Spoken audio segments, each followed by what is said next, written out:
CJ Stroud's already won a Player of the Week. He's probably going to win the Offensive Rookie of the Year, but could more hardware be on the way? Welcome to the channel. I'm Cody Stoots. Let's talk some Texans, and let's talk some Texans with a very special guest. He's the host of The Locker Room here on YouTube. You hear him on Sports Radio 610 each and every weekday from 10 a.m. to 2 p.m.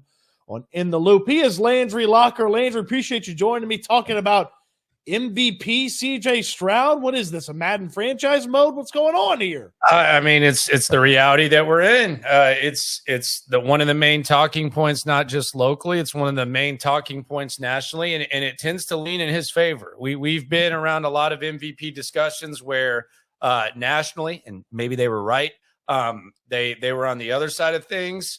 But right now, it seems to, everybody's leaning CJ right now. He's the talk of the town. He's the talk of the country. And we can get into it, but I've tried to push back on this, but I don't try too hard. And the more you talk about it, the more it actually makes a lot of sense.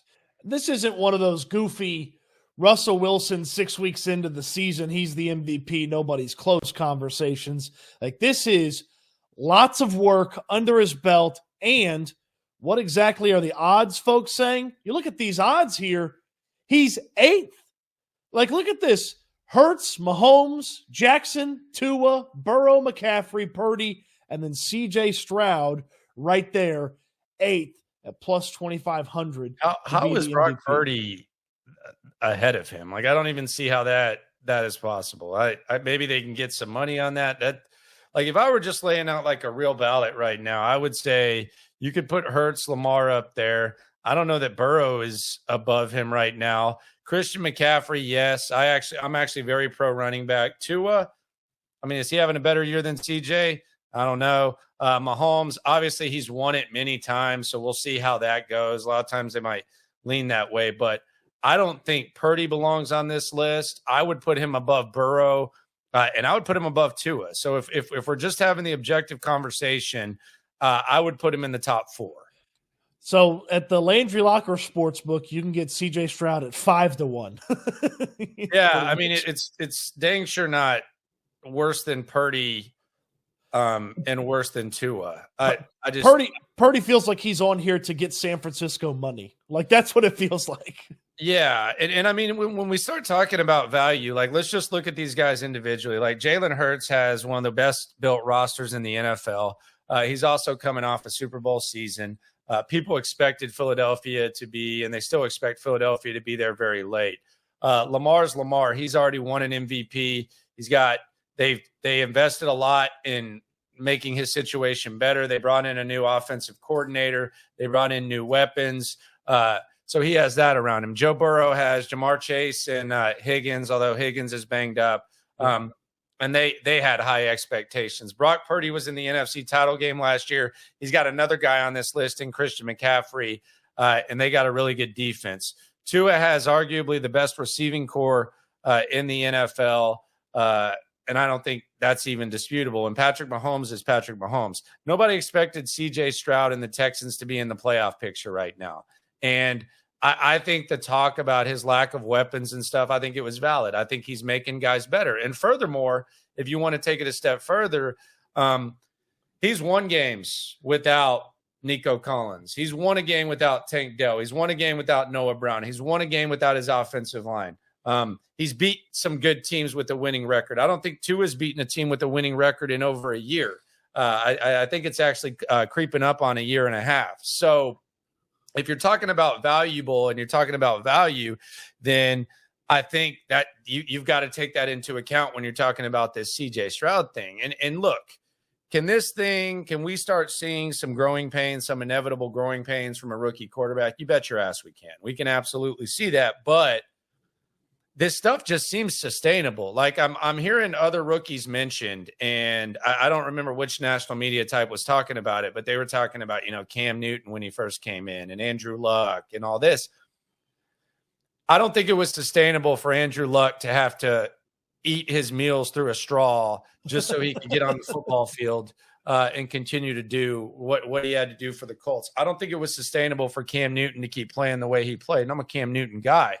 The thing about CJ Stroud is when you try to forecast and you try to show the respect towards the inevitable growing pains, and I think we might have seen it with the interception against the Bengals, it just seems like a sustainable style of play that he's putting out there right now. And that's why when you want to tap the brakes, when you want to have like a healthy, let's look at this a little bit closer, it's almost impossible to do based on what we've seen in a short time and based on what he's done.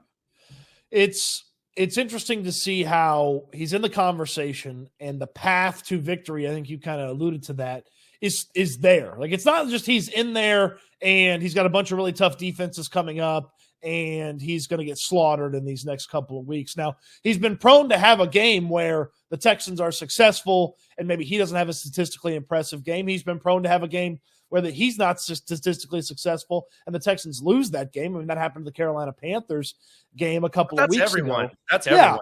Yeah. But I mean, I feel like for the final few weeks of the season, as you look at the opponents that he's got on the schedule, it's not like he's got a bunch of opponents that just, oh my God, how is he going to be able to move the football? How is he going to be? I mean, he's got teams. Schedule gets easier. The schedule is much easier than some of the opponents that he's already played. And you start thinking about, okay, Arizona, that's a team he should put some points on.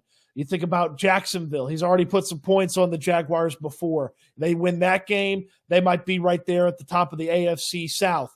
Now you're talking about a division winner. Then you're talking about a guy that is statistically impressive from a passing yardage standpoint. Maybe he's not going to be up there in touchdowns, but he's not going to be really far away. And he's got a shot to break the interception record from just a lack of interceptions. He's only thrown 2 on the season. Dak's record from a few years ago is seemingly felt like it was going to be tough to beat. But Stroud's got an opportunity to do that. And Landry, this offense looked easier for him to operate and looked like it opened up so many different things because they ran the ball well. If this team's going to run the ball and there's still things in the playbook that they haven't been able to get to because they haven't been running the ball, but if they're going to run the ball well going forward and you start thinking about, hey, statistically impressive, it gets even easier from a defense that he's playing and they get deeper in the playbook, I mean, there's a path to victory here. I mean, you just put up that graphic with the MVP candidates, and 2 of the other quarterbacks on the list are running this system. And I don't know, those guys are running it at a high level to where they're even in this discussion. I don't think either one of them possess the talent that CJ Stroud possesses. I don't think Tua does, and I don't think that Brock Purdy does. So I think you also got to factor that in that is that this system just has a recipe of success. It has guys that we're mentioning in this discussion on the same path with CJ. And the other thing about it is this, like, I don't know how they look at what the old argument over what does valuable mean, what is valuable, what is not valuable and all that. But I will say this, like, the more you hear people talk about CJ Stroud and the more you hear about, like, you hear what national media types are saying, man, it's hard as hell to reel it back in, because I was talking about today with Lopez, John Lopez in the Loop Sports Radio 610. And we played Adam Shine on Mad Dog Radio talking about CJ Stroud, and he brought up that he reminds him of Peyton Manning. And he said, not the early Peyton Manning, but the Peyton Manning in year 3 or 4. He reminds me of him. And I'm sitting there and I'm thinking, okay, is that too much? Like, is he taking it too far, throwing Peyton Manning's name out there? And the more I thought about it, I was actually kind of offended, because I don't think that's even, I think it's more impressive than Peyton Manning, because Marvin Harrison was there 2 years before Peyton Manning. He already had Marshall Faulk his first year. He didn't have a good rookie year. The next year they traded for they traded Marshall Faulk and they drafted Edgerrin James. And then by year 3, he had Reggie Wayne and Marvin Harrison. So CJ doesn't have that. Like, he doesn't have that. So, I mean, I don't know where it goes from here.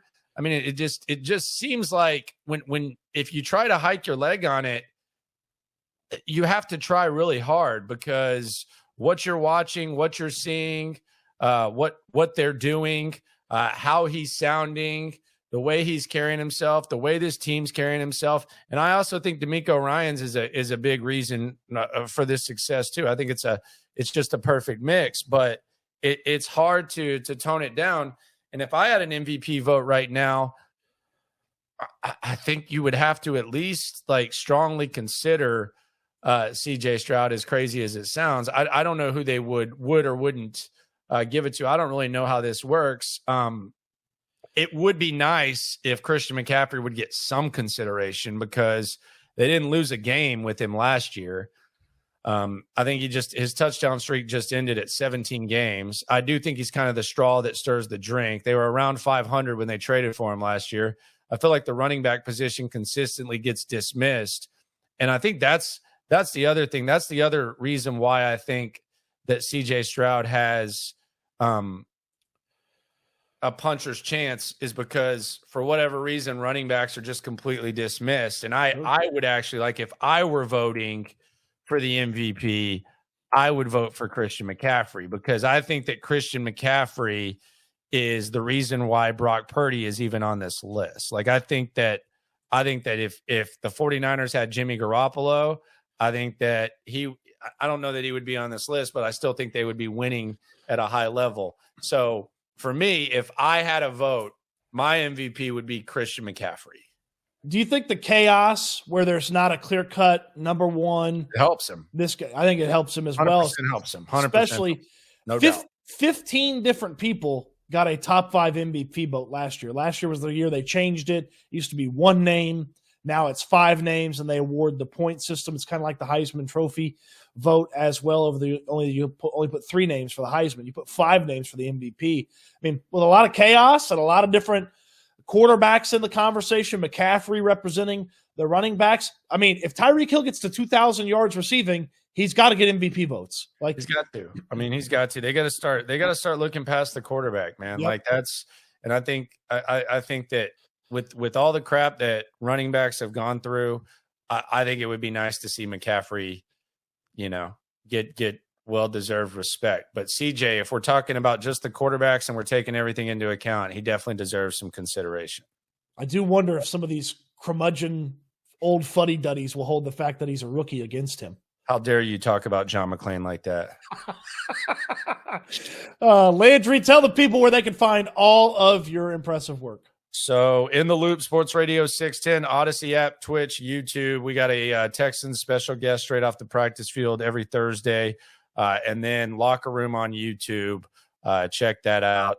Daily Texans digital content, much like what you get here with Stoots. Appreciate it, Landry. We'll talk again soon. Yes, sir. Great stuff from Landry Locker. Check out his work. He told you where you can find it all just a moment ago. And check out the description where you'll find a link to Houston football. On your way down to the description, throw me a thumbs up. Subscribe to the channel if you haven't already. Appreciate you watching the video, and I can't wait till we talk Texans again soon.